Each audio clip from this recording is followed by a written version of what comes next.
picture, how are your clients feeling these days? Well, I think they're very unsure. They're not really knowing where the markets are going, and that's one of the biggest problems. We're seeing up markets, but that euro is dragging us down.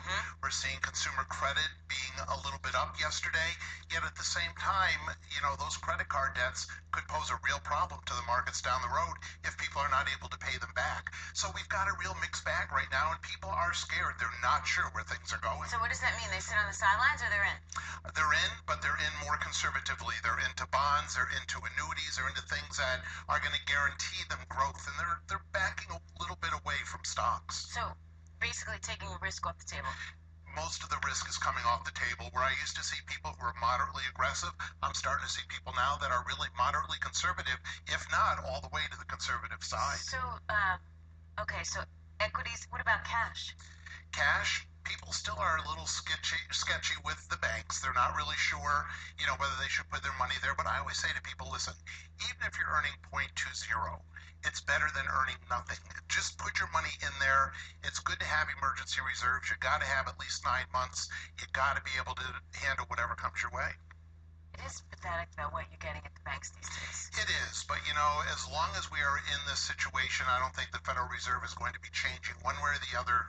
The interest rate, I think we're going to stay flat, and that flatness is going to create just a continual boredom at the banks, as I call it. It seems that there's boredom, almost there's a boredom in the market. That's what I said earlier today, because I feel like all we're doing is waiting to see what happens to Europe, waiting basically to see how this political nonsense turns out.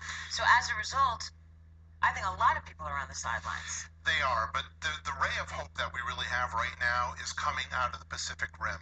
The Shanghai Index and the Hong Kong Index have traditionally and are continuing to do well. That's what's really moving up the world index, because otherwise, if we were just relying upon Europe or we were just relying upon our own markets, that world index would be in trouble. Shanghai was up overnight, to your point. Shanghai is holding on, but many people worry about that Asian market. They worry about China. They worry about Japan. Japan's still not doing a whole heck of a lot. Well, they should definitely worry about China. China has been touted as the new open gateway for any kind of making money in the world. The problem is, if China doesn't change their population policies, they're going to be faced with a real problem as to not having as many people in 25 years. That's going to drag their economy down. People have to look more far into the future than right now what's going on today. And that's hard for us as Americans. We want our return now, or we want it in the very near future. That's an interesting angle, actually, that I haven't heard about China, is the population of it, because we are already starting to see China slow down.